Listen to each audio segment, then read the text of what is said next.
Audio Jungle.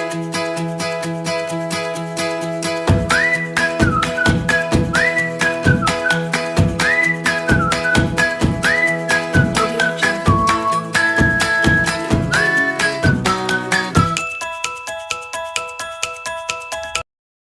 Jadi yang pertama yaitu mengenai pengertian bayi tabung. Bayi tabung dalam bahasa kedokteran disebut in vitro fertilization. In vitro berasal dari bahasa Latin yang berarti di dalam, sedangkan fertilization adalah bahasa Inggris yang memiliki arti pembuahan.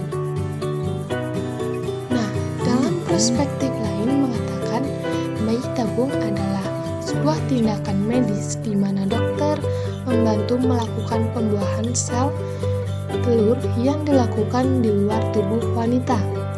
Nah, jadi bayi tabung adalah suatu upaya untuk memperoleh kehamilan dengan jalan mempertemukan sel sperma dan sel telur sehingga terjadi pembuahan di dalam suatu wadah atau cawan petri. Khusus hal ini dilakukan oleh petugas medis. Nah, adapun pengertian bayi tabung menurut pakar yaitu yang pertama menurut Alio Buffon dan Adi Heru Sutomo menyatakan bahwa yang dimaksud bayi tabung adalah mani seorang laki-laki yang ditampung lebih dahulu kemudian dimasukkan ke dalam alat kandungan seorang wanita.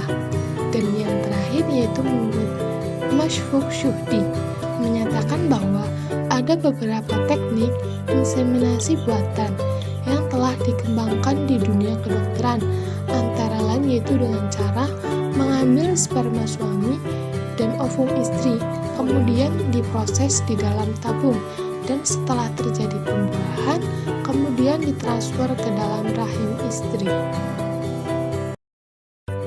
Untuk materi yang berikutnya yaitu ada sejarah bayi tabung.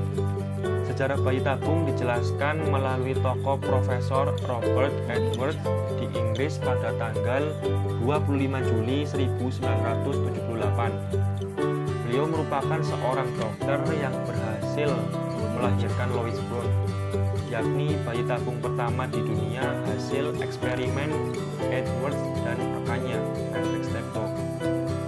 Atas prestasi tersebut, Senin 4 Oktober di Stockholm, Swedia, Edwards dinyatakan sebagai peraih Nobel pada kategori kesehatan, membuka mata dunia bahwa ketidaksuburan atau kemandulan bisa diatasi. Sekitar 4 juta bayi telah dilahirkan dengan program bayi tabung tersebut. Hari ini visi seorang Robert Edwards menjadi nyata dan membawa kebahagiaan kepada seluruh pasangan tidak subur di dunia. Sejak dekade 1950-an, beliau sudah meneliti berbagai hal soal reproduksi manusia. Dari penelitian tersebut, kemudian menghasilkan in vitro fertilization, yaitu nama resmi dari teknik bayi tabung. Kemudian untuk materi yang selanjutnya yaitu ada tujuan bayi tabung. Nah, tujuan dari bayi tabung ini yaitu yang pertama untuk mengurangi atau membantu pasangan suami istri yang mengalami problem atau masalah dalam reproduksi sehingga mereka bisa mendapatkan keturunan. Yang kedua, dengan adanya pelaksanaan bayi tabung ini dapat mengembangkan teknologi sains yang ada. Jenis-jenis bayi tabung. Apabila ditinjau dari sperma dan ovum serta tempat embrio ditransplantasikan, maka bayi tabung dapat dibagi menjadi 8 jenis. Yang pertama, bayi tabung yang menggunakan sperma dan ovum dari pasangan suami istri, kemudian embrionya ditransplantasikan ke dalam rahim istri. Yang kedua, bayi tabung yang menggunakan sperma dan ovum dari pasangan suami istri, lalu embrionya ditransplantasikan ke dalam rahim ibu pengganti atau surrogate mother. Yang ketiga, bayi tabung yang menggunakan sperma dari suami dan ovumnya berasal dari donor, lalu embrionya ditransplantasikan ke dalam rahim istri. Yang keempat, bayi tabung yang menggunakan sperma dari donor, sedangkan ovum yang berasal dari istri, lalu embrionya ditransplantasikan ke dalam rahim istri. Yang kelima, bayi tabung yang menggunakan sperma donor, sedangkan ovumnya berasal dari istri, lalu embrionya ditransplantasikan ke dalam rahim ibu pengganti. Yang keenam, bayi tabung yang menggunakan sperma dari suami istri, sedangkan ovumnya berasal dari donor.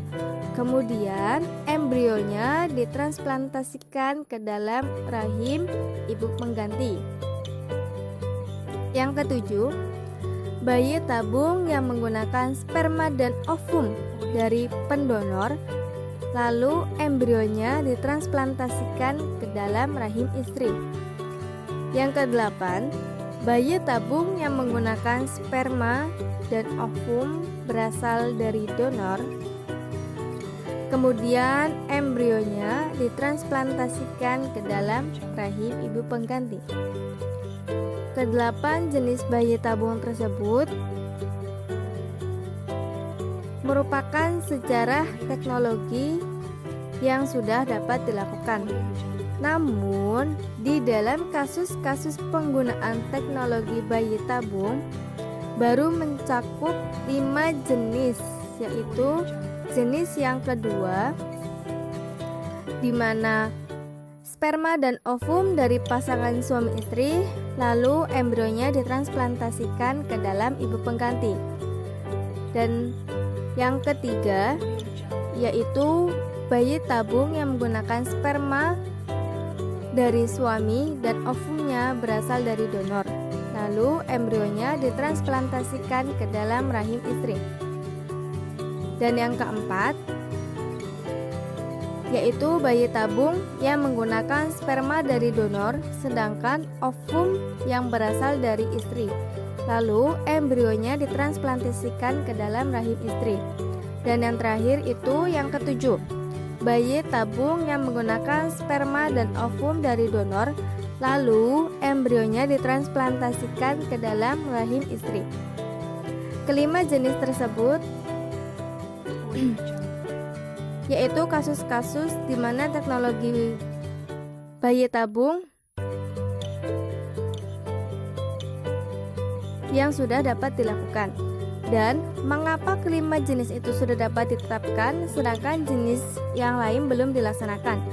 Hal ini disebabkan karena kondisi dari pasangan suami istri pada saat menginginkan anak memilih satu dari kelima jenis itu, dan pemilihnya tergantung pada faktor penyebab infertilitas.